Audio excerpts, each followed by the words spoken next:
everyone for joining me on another episode of theNSider. I'm your lovely host, Nadia Simone, and today joining us is LaVonte Stewart. He's the executive director and founder of the Lost Boyz Organization. Welcome, LaVonte. Thanks for having me, Nadia. No problem. It's been a while since I've seen you, but thank you for joining me on theNSider. Absolutely. So let's get started. Tell us a little bit about yourself.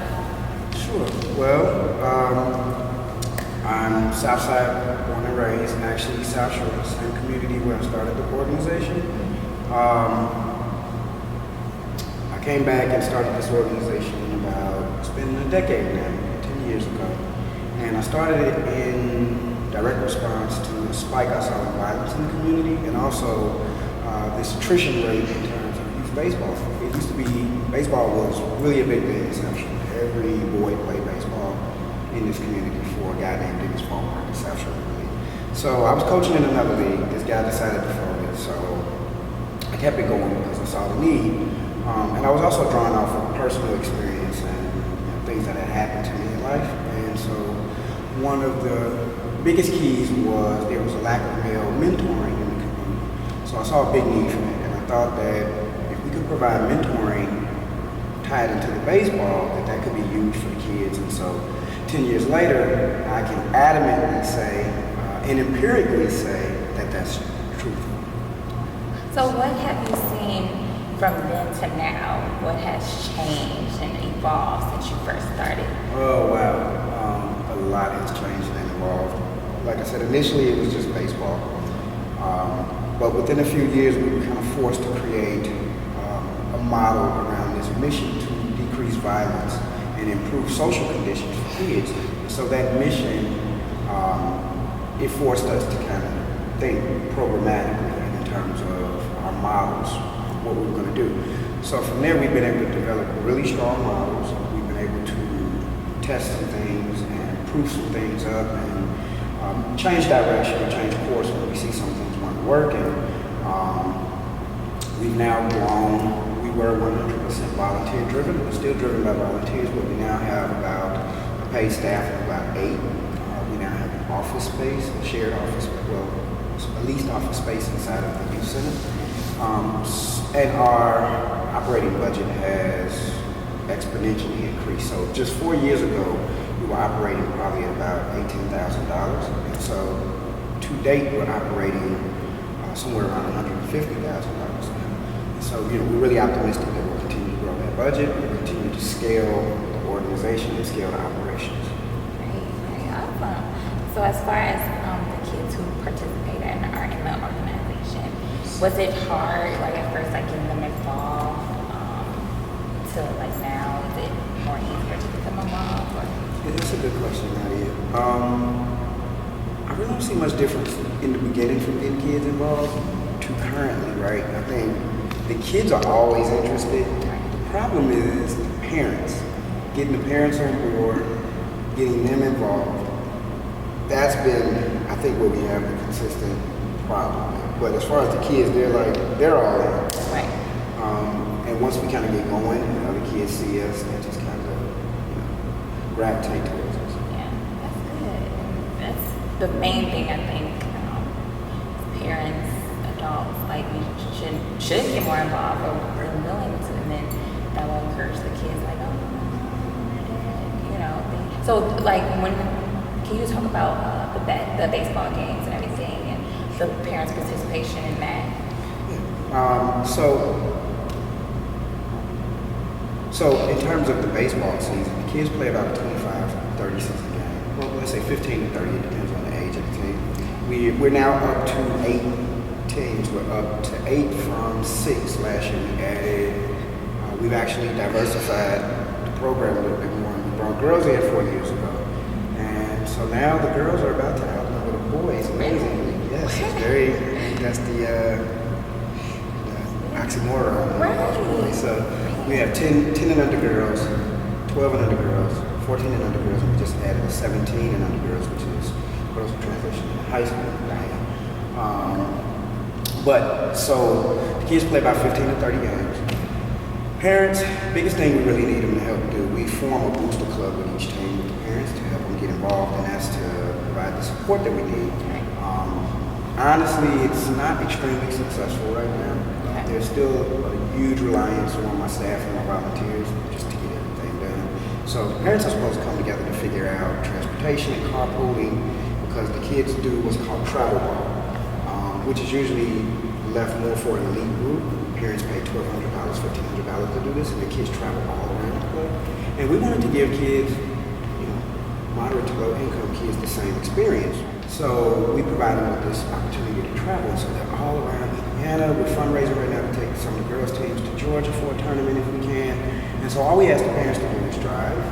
We ask them to get together and provide things like water and ice, so the kids can stay hydrated, healthy snacks, some of those things. And now we provide a lot of that too, right? Because it's in our funding lines. But also we think that parents, there has to be something to buy in, right? And so that's why there is a small program fee. And even if the kids can't afford it, we'll give them a scholarship. But unfortunately, the truth is, I would say we only have about a 25% parental participation rate. So that's been our Achilles heel as an organization, is just getting parents involved and doing their part, or getting parents to come out and watch their kids and come out and cheer for them. That's the biggest one that we really push. Yeah, it seems like a really simple ask, and I understand. I'm a parent myself, right? Like you, so I understand that life can get complicated. We're really busy trying to provide for the household, for the family, but I get frustrated because it's like, hey, personally in my life, whatever I'm doing, I always make time for my kids. My kids come first. My employer knows that. Organization knows that. Everybody knows that. Kids come first. Then everybody else is the kids. Right, exactly. So, well, why do you think there's such a lack of participation? I don't know, Nadia. That's something we've been really trying to figure out. Really been trying to figure out, why is there this disconnect with parents? Why aren't they coming out? And we don't have the answers. We don't. A lot of people it's always that the time's up. Right.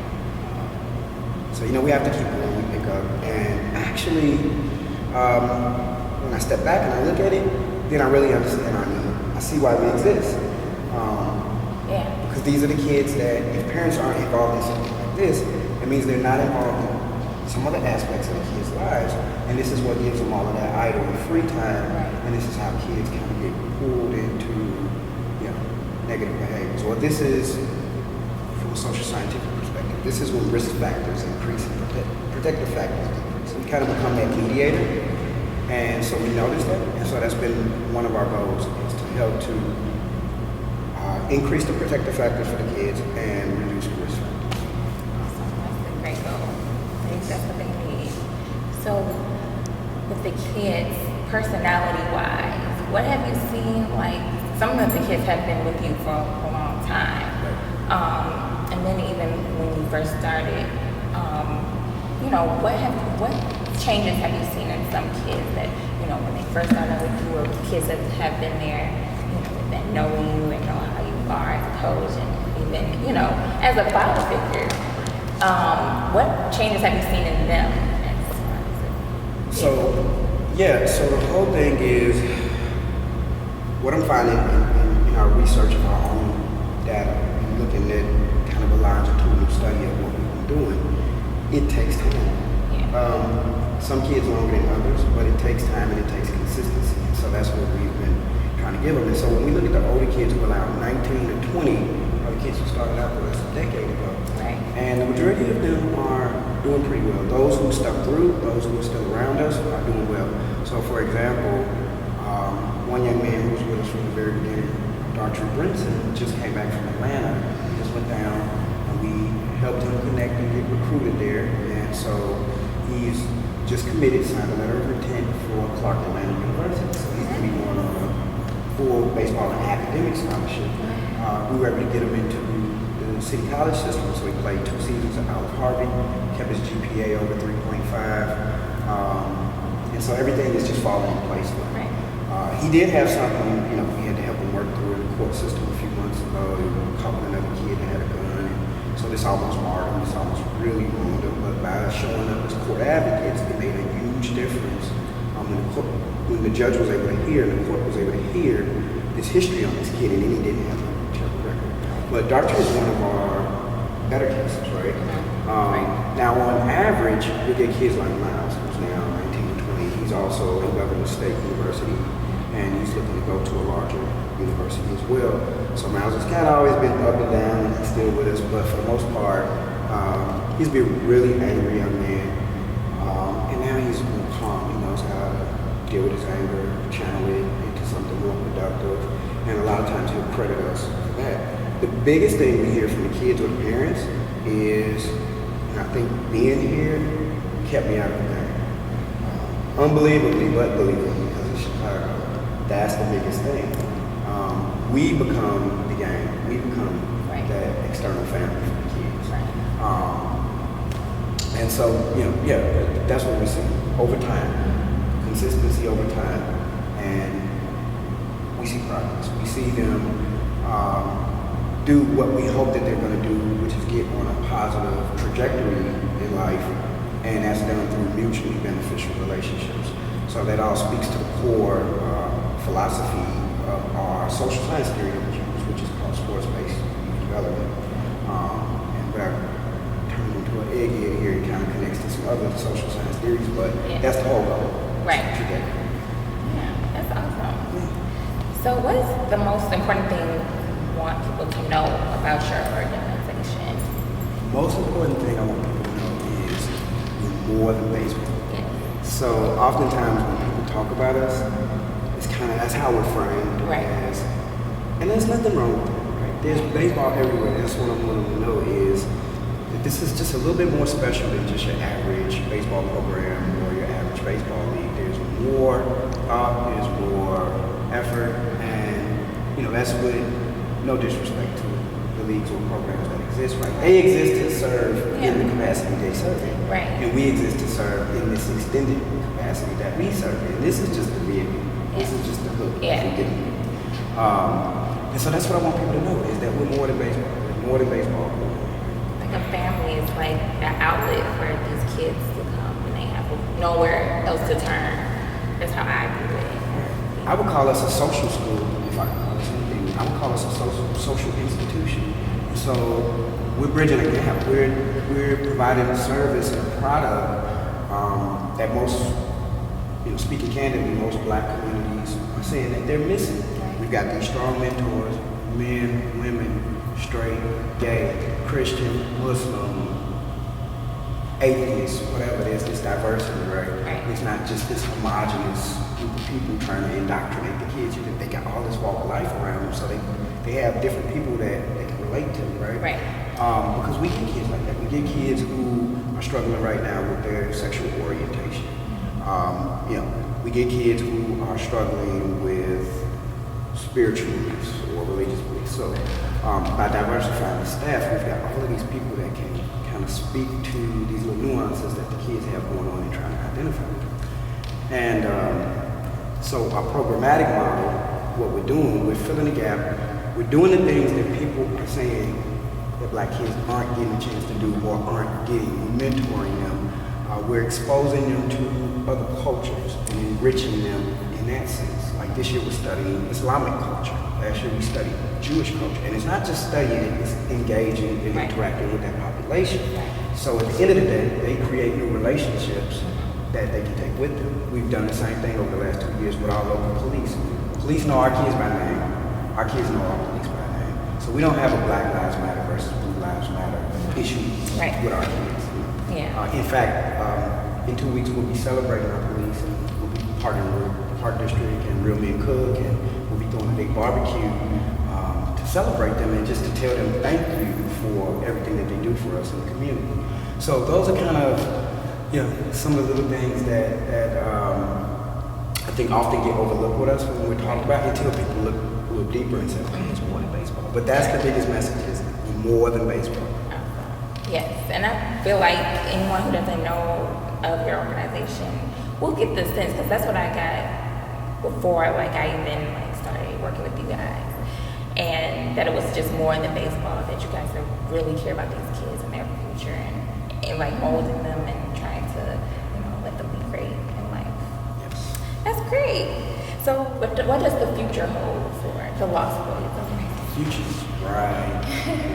No, yeah, it looks bright. I'm getting more and more serious about it each day. So I've actually recently made a life decision about it, and so in the vernacular of where I come from, I'm about to go 10 toes down. So I finally made a life decision. So I'll be resigning from my Senate job soon, and I'm going to be doing this.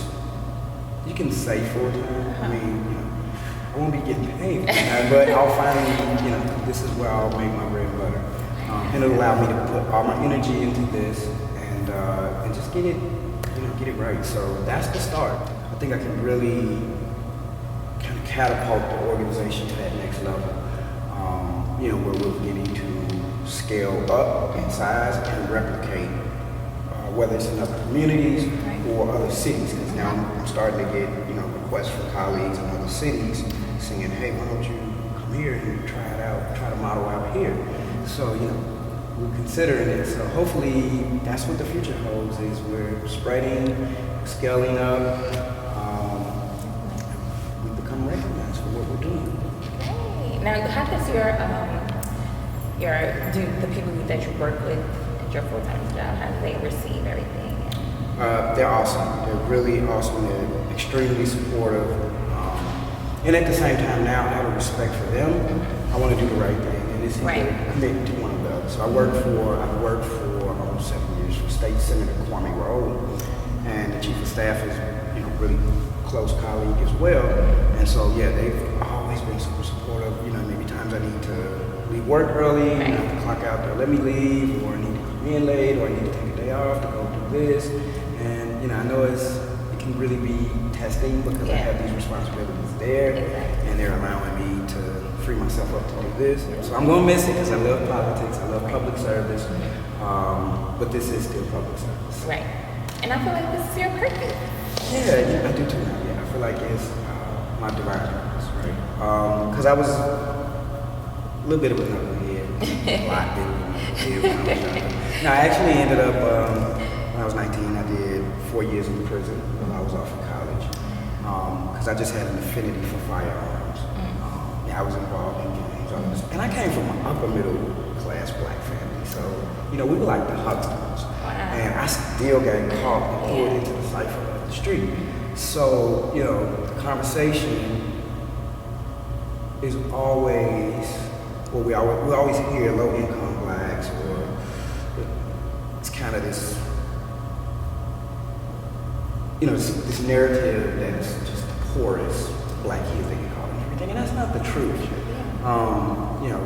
Regular middle class black kids are getting caught kind of in this cycle of violence as well, especially since there was no bailout plan or there was no assimilation plan. When the projects came down, CHA tore everything down and just kind of pushed people into the communities.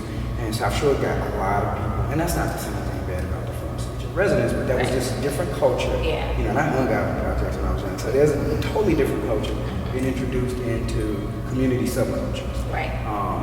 And I think it's culture shock, right? So middle class families got absorbed in it and wiped out in it, and so I see that and I recognize that. So I just want to prevent it from happening to me. That's awesome, and I'm so glad your organization is around because it's needed. I feel like it's needed, especially right now. So going forward, how do people get in contact with you, or if they want to volunteer or work, or? So we're always in need of volunteers. So people can find us on the web at www.lostboyzinc.org. They can find us on Twitter, Lost Boyz Inc. They can find us on Facebook, Lost Boyz Inc. They can find us on LinkedIn, Lost Boyz Inc. So I think the only thing we're missing is, it's Snapchat, but we don't have those yet. So we're on social media. We're pretty easy to find. And we're really quick about responding to people. We're very open and very welcoming. And we're still continuing to try to build this infrastructure so that we can expand our staff. We're always we want to continue to bring in paid coaches and mentors, because every coach is a mentor, tutors, And we're looking hopefully in the near future to kind of beef up our professional staff. And we want to bring in someone with, like an on-site social worker, psychologist, someone with that kind of background. Because we really this last year got into what's called trauma-sensitive coaching, and that's from an organization we partner with called Up to a Sport. So there's now a lot of research on this and on the trauma involved in kids who experience violence. So we're redesigning how we operate, how we address this stuff, right? Because we're learning a lot that we didn't know. But yeah, so we're definitely looking for more people around. Awesome. And I definitely encourage anyone who wants to be a part of a meaningful, fulfilling organization. This is definitely an organization you want to be a part of. I encourage anyone. I had a great experience being a part of it as well. So thank you so much for joining me on the Inside. Yes, for having me on the level. And thank you, and I wish you the best of luck. I know it's only up from here for the Lost Boyz Organization. Yes. So thank you. Until next time.